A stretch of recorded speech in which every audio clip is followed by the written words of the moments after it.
بسم اللہ الرحمن الرحیم۔ تمام دیکھنے اور سننے والوں کو السلام علیکم۔ کبھی اپنے ماضی کو نہ بھولنا۔ ناظرین، ایاز نے اپنی پرانی پوستین اور پھٹے پرانے جوتوں کو ایک کوٹری میں چھپا کر رکھا تھا۔ روزانہ ایک مقررہ وقت پر دوسروں کی آنکھ بچا کر اس کوٹری میں جاتا اور بوسیدہ پوستین اور پرانے جوتوں کو دیکھ کر کہتا، اے ایاز، اپنی قدر پہچان۔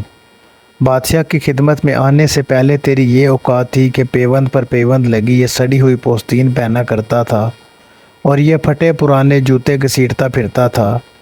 خبردار، شیطان کے بہکاوے میں مت آنا اور تکبر اور غرور کے جال میں مت پھنسنا، ورنہ تیرا برا حشر ہوگا۔ غرض بلا ناگہ اپنے آپ کو وعظ و نصیحت کیا کرتا تھا، لیکن حاسدوں کی دوربین نگاہ سے اس کا روزانہ اس کوٹری میں جانا بھلا کب تک پوشیدہ رہ سکتا تھا۔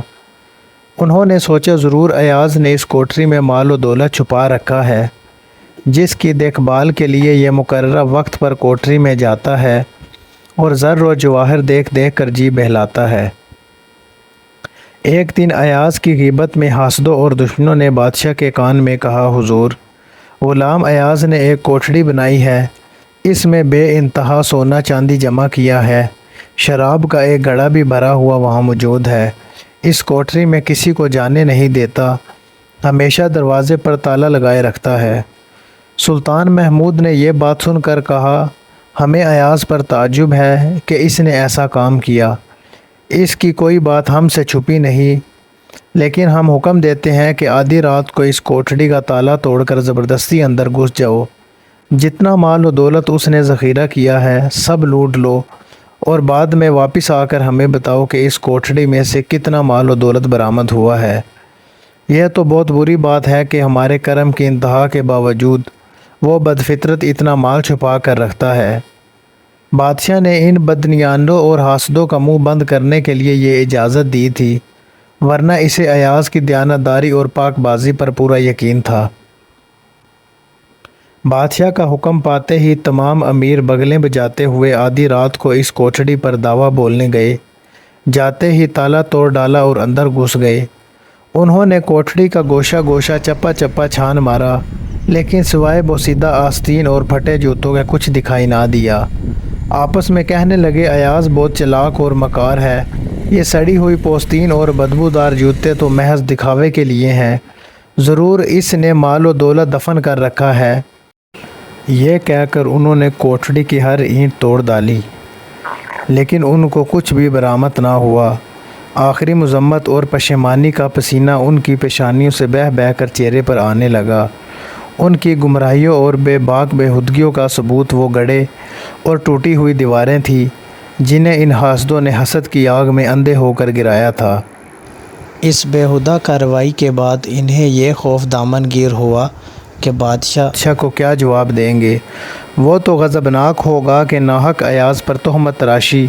آخرکار اپنی جان سے مایوس ہو کر سروں اور سینوں کو عورتوں کی طرح پیٹتے روتے اور چہروں پر راہ کار گرد و غبار ملتے بادشاہ کی خدمت میں حاضر ہوئے۔ حالت یہ تھی کہ اکثر کا منہ اپنے ہی تماچوں سے لال ہوا پڑا تھا۔ بادشاہ نے نائب وزیر کی طرف دیکھ کر کہا کہ سناؤ، کامیابی نصیب ہوئی؟ ایاز کی کوٹڑی سے مال و متاع کا کتنا انبار برآمد ہوا؟ لیکن میں تعجب سے دیکھتا ہوں کہ تمہاری بغلیں مال و دولت کی تھیلیوں سے خالی ہیں۔ اگر وہ بیش و بہا دولت تم نے آپس میں بانٹ لی ہے تو خیر ہے، مگر تمہاری صورتوں پر وحشت کیوں برس رہی ہے اور تمہارے رخساروں کا خون چرا لے کر کون گیا ہے؟ بادشاہ کے ان کلمات کی تاب نہ لا کر سب کے سب حاسد اس کے قدموں میں گر پڑے اور زمین چاٹنے لگے۔ ان میں جرأت نہ تھی کہ بادشاہ کے روبرو کھڑے بھی ہو سکتے۔ ہر امیر کہہ رہا تھا کہ اے سلطان عالی، اگر آپ ہمیں سولیوں پر لٹکائیں یا جلاد سے کہیں کہ وہ ہماری گردنیں اڑا دے تب بھی وہ خون آپ پر حلال ہے، اگر آپ ہمیں معاف فرما دیں تو یہ بھی آپ کا اکرام اور احسان ہوگا۔ سلطان نے ارشاد فرمایا، میں نہ تمہیں چھوڑوں گا اور نہ سزا دوں گا۔ یہ معاملہ ایاز کی ثوابدید پر ہے، کیونکہ اس کی آبرو سے تم نے کھیلنے کی کوشش کی ہے اور گہرے گھاؤ اس نیک نہاد کی روح پر لگے ہیں۔ یہ کہہ کر سلطان محمود نے ایاز کو طلب کر کے فرمایا کہ اے ایاز، یہ مجرم تیرے ہیں اور تجھے پورا اختیار ہے کہ انہیں جو چاہے سزا دے، اس کی توثیق ہماری جانب سے ہوگی۔ ایاز نے اپنے آقا کے قدم چوم کر عرض کیا کہ اے بادشاہ، اختیار تو سبھی آپ کو حاصل ہے۔ جہاں آفتاب جہاں تاب رخ روشن دکھاتا ہے، تب ستارے نابود ہو جاتے ہیں۔ زہرہ عطارد یا زجل کی کیا مجال کہ آفتاب کے سامنے اپنا وجود ثابت کریں۔ سلطان نے یہ بات سن کر کہا کہ اے ایاز، ہمیں پتہ چلا کہ تو نے اپنی کوٹھڑی میں ایک بوسیدہ پوستین اور پرانے جوتے بڑی حفاظت سے رکھ رکھے ہیں، اور تو ہر روز ان چیزوں کے دیدار کے لیے کوٹھڑی میں جاتا ہے۔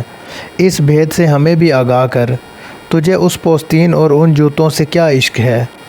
اگر یہ صحیح ہے تو کیا یہ شرک میں داخل نہیں؟ ان دو بیکار اور فرسودہ چیزوں سے جان کے برابر عشق قائم کر کے تو نے انہیں اس کوٹھڑی میں چھپا رکھا ہے۔ یہ بتا کہ کیا وہ پوستین ہے یا حضرت یوسف علیہ السلام کا پیراہن، اور وہ جوتے کس عظیم ہستی کے ہیں جنہیں تو چھاتی سے لگاتا اور چومتا چاٹتا ہے؟ ایاز نے آنکھوں میں آنسو لا کر کہا کہ اے آقا، کیا عرض کروں اور کیا نہ کروں؟ اتنا جانتا ہوں کہ سب کچھ خدا کی بخشش اور عطا ہے، ورنہ میری حقیقت تو وہی سڑی ہوئی پوستین اور پھٹے ہوئے جوتے ہیں۔ میں ان کی حفاظت نہیں کرتا بلکہ اپنی اصل ذات کی حفاظت اور نگرانی کرتا ہوں۔